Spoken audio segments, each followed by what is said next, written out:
Okey, untuk 6.4, isu pembahagian sel terhadap kesihatan manusia.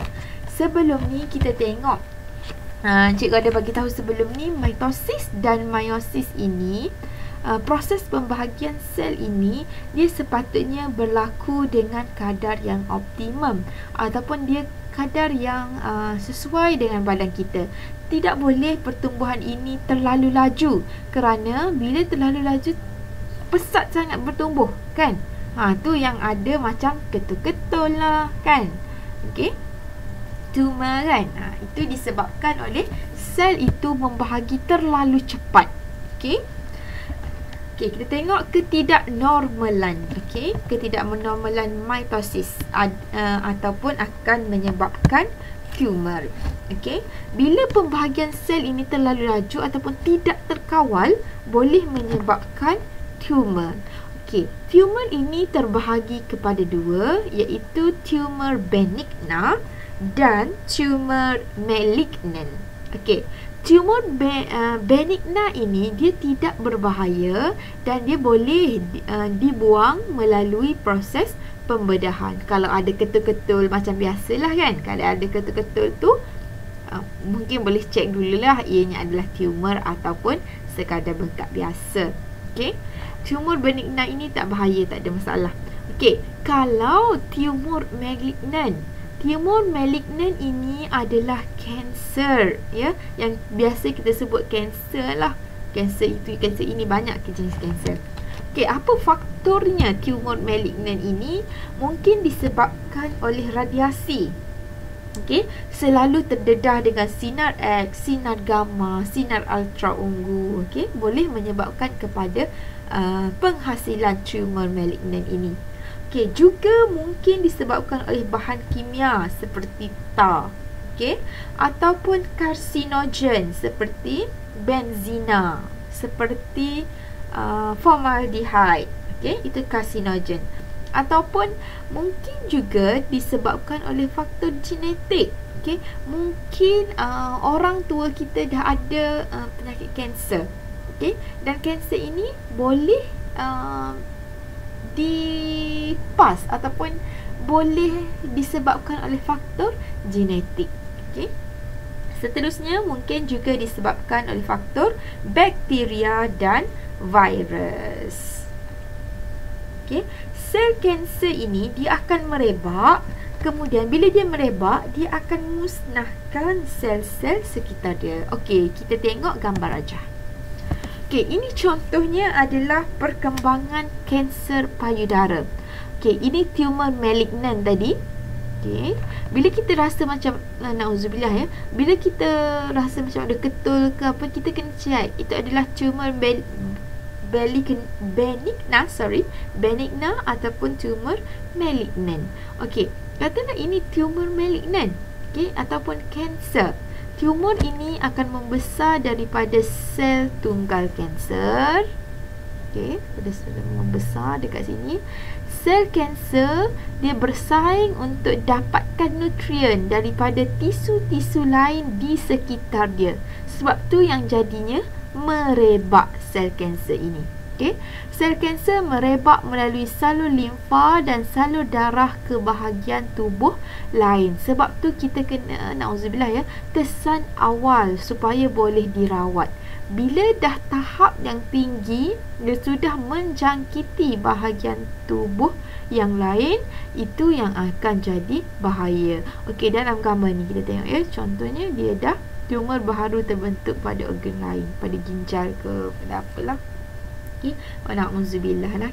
Dan semoga kita dijauhkanlah daripada penyakit-penyakit berbahaya ini. Okey, itu kalau ketidaknormalan dalam mitosis. Ketidaknormalan dalam meiosis, maksudnya meiosis itu berlaku secara tidak normal. Okey, apa yang akan jadi? Pertama, mungkin akan menyebabkan sindrom Down, kan? Kamu pernah tengok kan sindrom Down? Kita boleh detect seseorang itu sindrom Down. Kita tengok dari segi ciri-ciri dia pun kita dah tahu, ya. Mata sepet, antaranya mata sepet, lidah sedikit terjelit, kerencatan mental, pertumbuhan badan pun terbantut. Itu antara ciri-ciri sindrom Down. Okey, sekarang kita tengok macam mana sindrom Down ini boleh terjadi. Okey, ini dalam keadaan normal. Dalam pembahagian meiosis yang normal, kromosom dibahagikan dengan sekata antara gamet. Okey. 23. Okey, ni dah selesai meiosis 23. Ini adalah normal. Okey. Sekiranya kromosom homolog ataupun kromatik kembar gagal berpisah, taburan kromosom induk semasa meiosis adalah tidak sekata. Okey, kalau kamu tengok meiosis di peringkat di peringkat anafasa, okey, di peringkat anafasa, yang di peringkat anafasa tu di mana dia terpisah kan. Okey, katalah kromatik kromosom itu kromosom tersebut tidak terpisah. Okey, sepatutnya semua ni ada 2 je. Tapi di kromosom 21 dia ada 3. Di kromosom 21 dia ada 3. Ini kita tahu dia adalah tidak normal.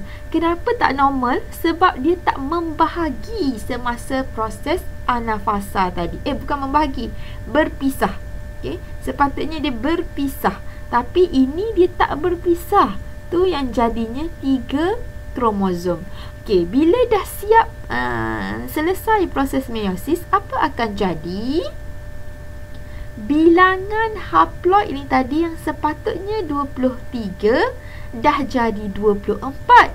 Sebabnya ada lebih 1.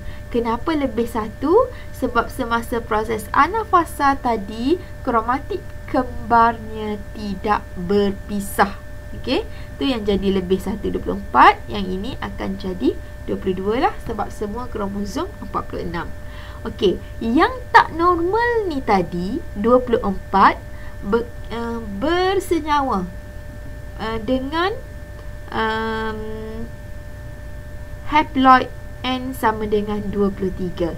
Okey, sepatutnya ni 23 kan, tapi sebab tak berjaya membahagi tadi, dia akan jadi 24. So, bila berlaku proses persenyawaan antara sperma dan ovum, mana-mana sajalah, mungkin ini sperma, mungkin ini ovum, kita tak tahu, wallahualam. Okey, tapi bila berlaku proses persenyawaan, akan terbentuk diploid 2N tambah 1. Kenapa 2N 46 tambah 1, dia jadi 47. Normal ke tak? Tak normal. Sebab normalnya adalah 46.